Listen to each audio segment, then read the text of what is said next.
Olá, você está na TV Câmara e esse é o Questão de Ordem, um espaço para que os vereadores possam apresentar o seu balanço de mandato. E nós recebemos hoje o vereador Renato Pupo de Paula, do PSD. Vereador, obrigado pela presença.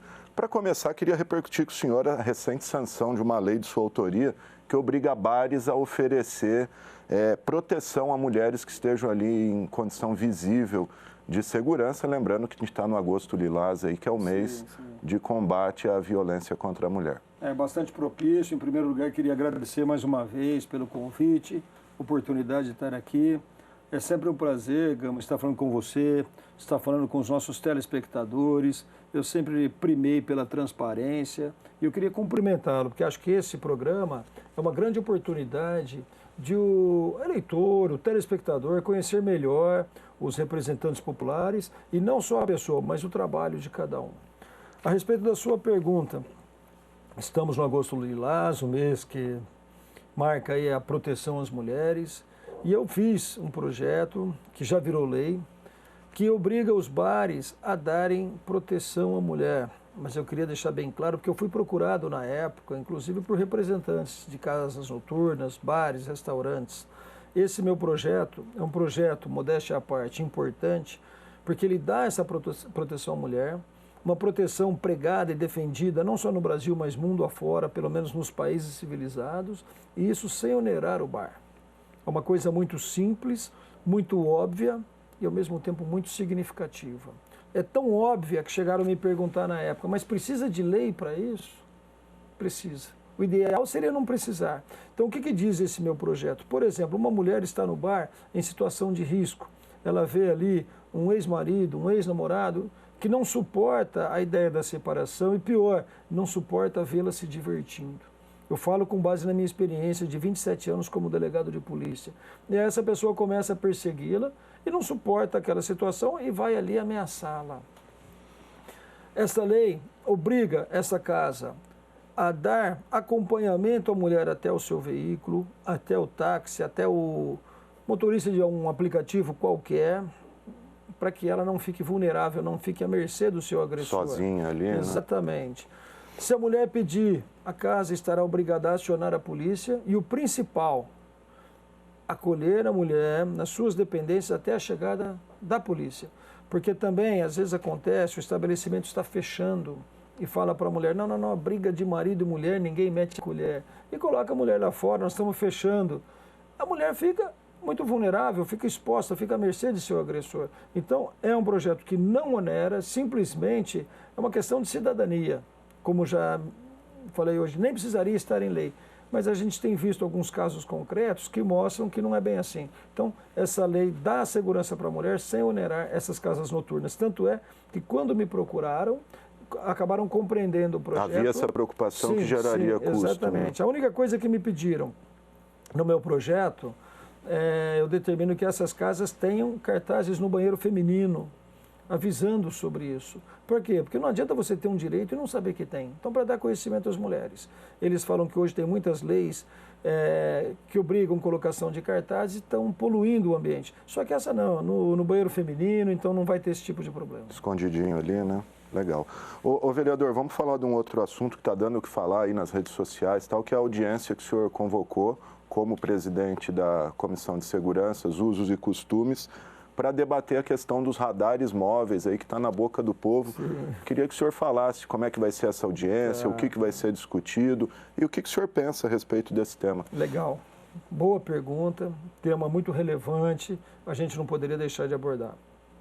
Primeiro, a Comissão de Segurança, da qual sou presidente, é uma das comissões mais atuantes desta casa. É um papel da comissão discutir os assuntos polêmicos. E esse não será o primeiro. Como presidente da Comissão de Segurança, fiz audiência pública para discutirmos a questão dos motoristas por aplicativo. Fiz audiência pública para discutirmos a questão do abuso de autoridade. Isso em 2017, quando esse projeto foi aprovado no Senado Federal. Que até veio o jurista, né, o professor Luiz Flávio Gomes, fundador, né, da rede de ensino LFG, já não é mais dono. Hoje deputado federal, na época não era ainda, veio fazer uma palestra a respeito. Então nós sempre tomamos esse cuidado. É um assunto relevante, vamos discutir. Acho que isso é democracia. E agora chegou essa questão dos radares. De novo, falando como delegado de polícia, é notório que a grande maioria dos acidentes de trânsito decorre de imprudência dos condutores, dos motoristas. Então, uma coisa que eu sempre disse, os redutores de velocidade, por mais impopulares que sejam, eles são necessários. E quem me conhece sabe que eu faço política não pensando em voto. Por isso eu tenho a coragem de defender, sim, alguns temas impopulares. Acho que lombadas são necessárias, radares fixos são necessários. Agora surgiu essa questão do radar móvel. O vereador Anderson Branco, faço questão de falar o nome porque teria ele dito por aí, o vereador Renato Pupo quer assumir a paternidade do meu projeto. Eu não quero, não sei nem se sou a favor, eu quero simplesmente discutir. Como eu disse, os redutores são importantes, são necessários? São. Agora, o móvel, tem gente que acha que é apenas uma armadilha, uma fonte de arrecadação. Tem gente que acha que o radar móvel não atinge a finalidade que ele se propõe, que é reduzir a velocidade dos veículos e, com isso, diminuir a violência no trânsito. Então, diante dessa divisão, eu vejo que a população está dividida. Fiz uma postagem nas redes sociais e vi ali as opiniões mais variadas. Tem gente que acha que tem que ter, sim, punir de forma severa o infrator. Tem gente que acha que é apenas uma armadilha. Então, eu acho que está mais do que demonstrada a necessidade de uma ampla discussão com todos os setores, os órgãos encarregados de fiscalização, Secretaria de Trânsito, o Inmetro, que faz a aferição dos radares, Polícia Militar, Polícia Civil, Guarda Municipal, vamos chamar a Defensoria Pública, Poder Judiciário, Ministério Público, as entidades, a CIRP, MCB, MBL, Observatório Social, as associações dos condutores de veículo, taxistas, motoristas por aplicativo, enfim, serão todos convidados para uma conversa bem ampla. E você que está nos assistindo, está convidado também no próximo sábado, dia 31, às 10 horas da manhã, aqui na Câmara. Queremos ouvir a população, porque as pessoas muitas vezes, Gama, ficam, a gente chama de leão de teclado, ficam em suas casas ali, dando opinião nas redes sociais, mas na hora de aparecer para discutir, não aparecem. E desta audiência pública será elaborada uma ata da audiência pública, e isso será depois encaminhado ao prefeito. Porque uma outra coisa que é importante dizer, este projeto, eu acho que ele tem vício de iniciativa. A Constituição Federal fala que legislar sobre trânsito compete à União. Então, ainda que seja reconhecida a ilegalidade do projeto, ele é bom, mas é ilegal. Ok, não precisa de lei. Se chegarmos a um consenso, a conclusão de que os radares móveis devem ser retirados, nós podemos encaminhar uma ata ao prefeito pedindo a ele que determine a retirada. Não precisa de lei. Uma indicação, um requerimento, exatamente, né? Exatamente. Então a ideia é essa, discutir de forma bastante ampla e democrática com todos os setores da sociedade para a gente ver o que é melhor. Como que vai ser a dinâmica, vereador? As pessoas vão ter direito a falar, um tempo cada um, é por segmento? Como que o senhor imagina essa dinâmica? Normalmente, numa audiência pública, a gente abre inscrição para todo mundo que quiser falar. Acho que democracia é isso. Mas alguns segmentos diretamente envolvidos com a causa, se a pessoa se propuser a falar e eu gostaria que falasse, por exemplo, o próprio vereador autor do projeto, eu acho que ele tem que ter prioridade para defender a sua ideia. De repente, o secretário de Trânsito quer contra-argumentar ou reforçar os argumentos do autor do projeto, eu acho que ele tem que ter prioridade. Porque muitas vezes o cidadão tem uma opinião por falta de embasamento, por falta de conhecimento técnico. Então é interessante que ele ouça o autor do projeto, ouça o secretário de Trânsito, ouça mais algumas pessoas ligadas diretamente à causa e depois a gente abre. Mas a ideia é permitir que todos os interessados possam fazer uso da palavra. Legal. Reforçando, então, é nesse sábado, né, dia 31, às 10 horas da manhã, aqui no plenário da Câmara. Plenário da Câmara. Legal, vereador. Vamos falar de um outro tema que está aí também, o senhor até citou e está na boca do povo aí, que é a lei que pune eventuais abusos de autoridade por parte de delegados, juízes, promotores. O senhor até participou recentemente de uma manifestação de juízes e promotores ali na frente do fórum. Queria que o senhor explicasse um pouquinho esse projeto, ele é longo, né, mas resumidamente, e a opinião do senhor enquanto delegado, né, que pode estar sujeito aí a essas eventuais punições. Bom, exatamente. Vamos lá, sou delegado de polícia, não sou corporativista, sou contra o projeto e vou dizer por quê. Mas só corrigir uma informação, no protesto, no fórum, eu não estava presente, mas eu gostaria de estar. Foi uma circunstância que me impediu. né? Foi na quinta-feira de manhã. quinta-feira. Na quarta noite, todos vão se lembrar, tivemos aquele episódio lamentável que foi o incêndio no asilo São Vicente de Paulo, que resultou na morte de um idoso. É a área minha de atuação, então eu estava envolvido com essas questões, por isso não pude ir até o fórum. Mas fiz questão de participar de um outro protesto que ocorreu logo depois, na Avenida Alberto Andaló. No domingo agora passado. No último domingo, para mostrar a minha posição. Repito, sem corporativismo. Mas eu acho o seguinte, nós temos que tomar muito cuidado para evitar a chamada inversão de valores. O Brasil está tomando um rumo que me preocupa. Primeiro, essa lei nasceu onde? Nasceu no Senado Federal, projeto do senador Renan Calheiros. Então isso acho que já é o suficiente para deixar todo mundo muito atento, de olhos muito abertos em relação a essa lei. Me parece que é algo direcionado para enfraquecer os órgãos encarregados de fiscalizar crimes cometidos por pessoas corruptas, por pessoas influentes, dentre eles políticos, a chamada Operação Lava Jato. Vi até um artigo muito bom esse final de semana, intitulado Medo de quê? Porque dizendo que a lei não retroage, de fato não retroage. Então, segundo esse artigo, não atingiria a Lava Jato. Mas eu acho que atinge sim, porque a Lava Jato ainda não terminou. Ela está na sua 64ª fase, teremos outras pela frente, e essa lei, ela enfraquece sim, ela gera receio, gera temor. Então, nós não podemos, eu acho assim, todo tipo de abuso deve ser combatido, mas já há elementos. A gente pode até, a lei de abuso de autoridade é muito velha, merece uma revisão? Merece sim, mas eu acho que se avançou demais. Então, por exemplo, como você disse, é uma lei longa, mas a questão da algema. Um policial, ele detém um preso, esse preso foge, é perigoso gerar responsabilidade para o policial. Então, para o preso não fugir, ele vai algemar o preso. Não pode, abuso de autoridade. E é curioso que fala ainda que abuso de autoridade você diminuir a capacidade de resistência do preso. Então, o objetivo da polícia é prender. É um contrassenso. Quer dizer, você está favorecendo a fuga. Por isso que eu chamo isso de inversão de valores. O juiz deu uma sentença, pode ser responsabilizado por aquela sentença. Então, e as sentenças? Quantas e quantas sentenças nós já tivemos reformadas? Sentença de primeiro grau, reformada em segundo grau. Depois o STJ reforma aquela sentença do tribunal.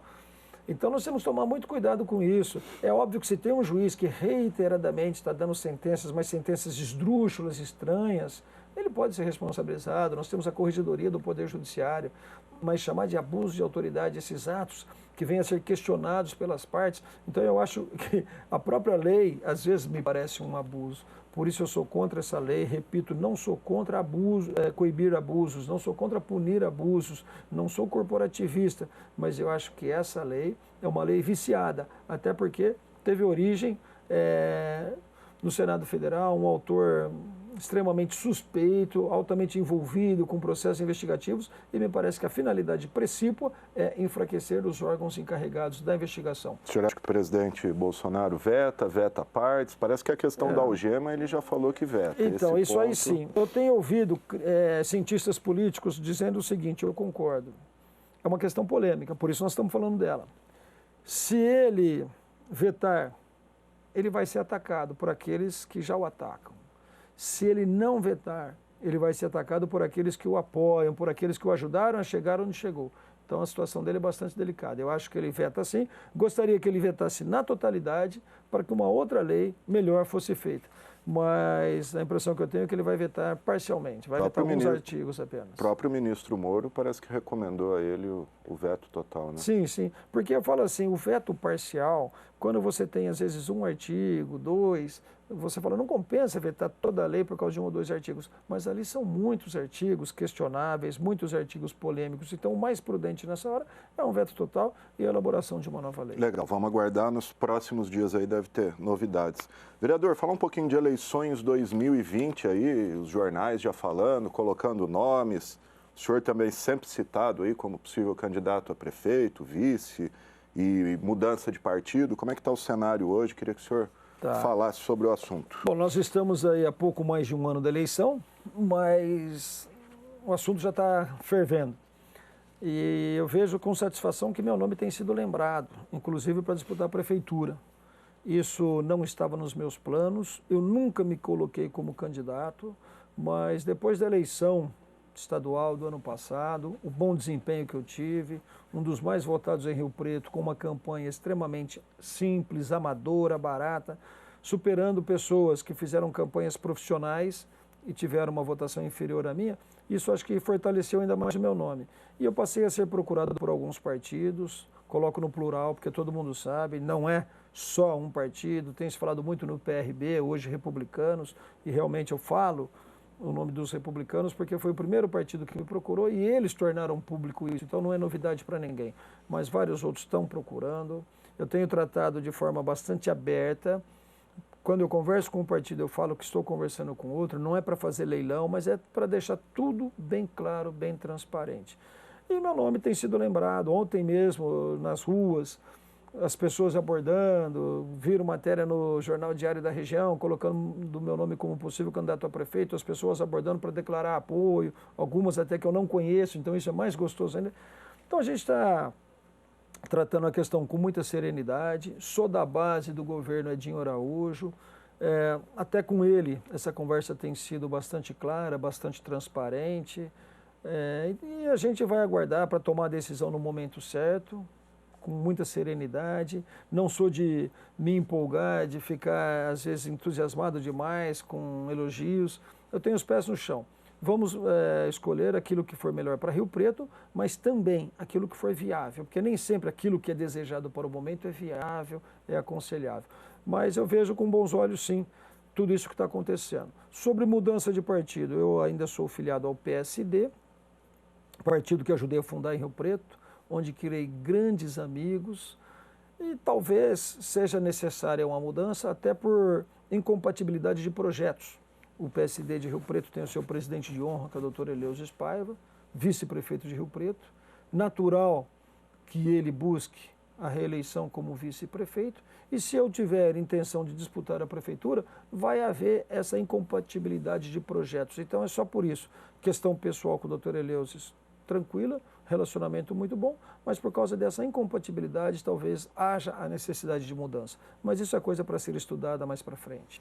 Tá certo, vereador. Algum outro tema que o senhor queira tratar? O senhor trouxe alguns dados aí? Tem alguns projetos que o senhor quer citar, né? Eu não faço pirotecnia em cima da minha vida pública, mas é importante, às vezes, a gente marcar algumas coisas aí, sim. Tem que prestar conta, então, né? eu sempre zelei muito, hoje nós falamos da impopularidade de alguns redutores de velocidade, mas são necessários. E uma coisa que eu lutei muito, não fui só eu, outros vereadores lutaram também, eu faço questão de deixar isso muito claro, mas eu lutei muito por uma lombada, um redutor de velocidade de frente ao Colégio Ressurreição, ao lado da represa municipal, com a abertura daquele viaduto que sobrepõe a BR, aquela avenida ali virou um corredor onde as pessoas estavam se excedendo na velocidade. Então nós conseguimos, saiu aquela lombada, saiu uma outra mais próxima do Colégio SESI, essa outra, o Peixão, vinha lutando antes, eu reivindiquei também, mas fazer justiça, o Peixão vinha lutando antes. Agora eu lutei muito, porque fui procurado por pais de alunos da Escola Ressurreição. Estava perigoso. Fui à Secretaria de Trânsito, fui ao local, gravei vídeos, fiz pedidos, então, enfim, saiu. E é uma coisa que a gente tem hoje, é a satisfação de divulgar. Porque eu falo, o redutor de velocidade poupa as vidas das crianças, dá mais segurança. Estamos lutando por mais lombadas, de preferência lombofaixas, nas imediações de escolas. Onde tem escola, eu acho que tem que ter lombada. O Colégio Liceu já me pediu, estou lutando por isso, aqui no Senac, enfim, várias outras escolas. Conseguimos também o anúncio de abertura de rua importante ali nas imediações do novo Fórum de Rio Preto. Eu consegui tempos atrás o asfaltamento daquela rua do Bar do Português, que nasce ali entre o Bar do Português e a Harpa. Era um quarteirão só, totalmente de terra, esburacado, funcionava mais como estacionamento do que como rua. E agora nós temos outra rua ali pertinho, a rua, abertura da rua Alice Pereira Querubini, que vai ligar a rua Abdo Muanes até a Avenida José Muniz. São dois quarteirões extremamente importantes que afetam muito o fluxo de veículo na região. E ali, por causa do Fórum, da Receita Federal, o movimento está cada vez maior. Então, inclusive, funcionários do Fórum me pediram isso, eu abracei a causa, lutei e nós estamos aí muito felizes com a notícia que nos foi dada recentemente de que, enfim, aquela rua vai ser aberta, vai ser pavimentada. Tem também a rua João Gouveia Luiz, na verdade tem nome de rua, mas ela tem formato de avenida, que nasce ali na Miguel Dama, entre o Dama 3 e o Dama 4. E ela morre logo depois. E eu estou lutando muito pelo prolongamento. Por quê? Porque do outro lado nós tínhamos já há muito tempo o Clube Nipo. Em frente ao Clube Nipo surgiu o condomínio Quinta do Lago. E agora, um pouquinho mais adiante, a Escola Ângulo, que deve iniciar suas atividades já no começo de 2020. Então nós estamos lutando, já tenho a resposta certa de que pelo menos uma perna vai ser aberta até lá, mas nós estamos lutando para que sejam feitas as duas pernas para o telespectador entender avenida e não apenas rua. Mas uma perna é certeza neste primeiro momento. E a resposta que eu tive da prefeitura, quando aumentar o fluxo a ponto de justificar uma segunda perna, aí sim, por enquanto, vai ter essa perna ali e tem aquela segunda opção que é ir até o Recanto do Lago, pela Avenida Secone Gerosa e entrar ali pelo Clube Nipo. Então são coisas que a gente tem lutado e se tiver mais um tempinho ainda, claro. Eu consegui tornar de utilidade pública o grupo Operação Alegria, é um grupo de voluntários que leva alegria aos pacientes. Isso é muito importante, comprovadamente ajuda na melhora, porque eleva a autoestima do paciente, ajuda na sua recuperação. Esse grupo, inclusive, vai inaugurar aqui em Rio Preto uma casa de acolhimento para os familiares desses pacientes. Queria cumprimentar aqui o Wellington Zacarias, que foi quem viabilizou esse projeto, o Wellington, seu irmão Wagner Zacarias, e a Rita Zeinun, que é a presidente do grupo. Então, eu tenho muita satisfação de dizer que eu lutei por isso, eu acreditei nesse grupo, elaborei um projeto tornando de utilidade pública, porque todos os requisitos estavam preenchidos, e agora esse projeto já virou lei, esse grupo pode receber verbas públicas municipais. Isso dá ao grupo uma qualidade ainda maior. E ainda também o Instituto Mudar, que segue o mesmo caminho. O Instituto Mudar é presidido pela Fernanda Sansão, ele tem alguns projetos, um deles é o Muda que a Cidade Muda, o mundo inteiro fala em meio ambiente, a Amazônia sendo queimada, todo mundo preocupado, o Brasil está na mesa de discussão na Europa. E nós temos aqui um grupo de voluntários, aliás, temos vários, mas hoje estamos falando desse porque nós temos esse projeto já avançado. Mas fazer justiça, nós temos o Corredor Ecológico, temos a AMA, que é dos Amigos dos Mananciais, mas temos esse da Fernanda Sansão, Instituto Mudar, que eu também já apresentei um projeto para que seja reconhecido como de utilidade pública. Ele presta um serviço maravilhoso, um serviço que caberia ao poder público. Então essas instituições que fazem a função do poder público merecem sim ser reconhecidas como de utilidade pública. Por quê? Para que recebam verbas públicas e com isso facilitem as suas atividades, porque esse instituto depende muito da colaboração de voluntários e de empresas. E fizeram um trabalho sensacional aqui na região central, né? Plantaram sem dúvida milhares de árvores. São mais de 5.000 mudas plantadas em Rio Preto por voluntários. Então, em breve, nós teremos uma temperatura mais agradável e uma qualidade do ar muito melhor, graças ao trabalho desses voluntários que citei. Tá certo, vereador. Algum tema mais? Não, queria dizer que estamos à disposição. A você que está nos ouvindo, eu trabalho muito interagindo com a população. Muitas das coisas que faço, sou provocado pela população através do e-mail renatopulpo.vereador@riopreto.sp.leg.br. Então, se você tiver alguma sugestão, conte comigo, mande um e-mail para a gente, vamos conversar bastante, porque eu estou aqui para servir. Vim para a política por uma questão de ideal, sempre disse que a gente não pode fazer da política um meio de vida, por isso eu continuo trabalhando na delegacia de polícia, continuo lecionando nas duas faculdades, 20 anos de Unip esse ano e 3 anos na Unirp.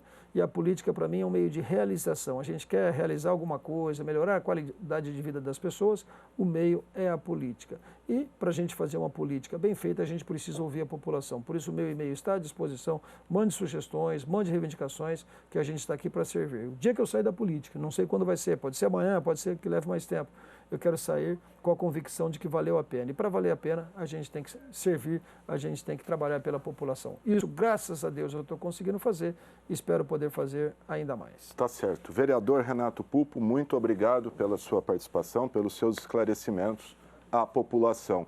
Lembrando, como o vereador disse, passou o e-mail aí, está embaixo o e-mail dele, o telefone, quiser entrar em contato, estão aí os números. Eu agradeço a sua audiência, a sua paciência. Se quiser rever esse programa, ele estará nas nossas redes sociais, basta digitar lá TV Câmara Rio Preto. Um grande abraço e até a próxima.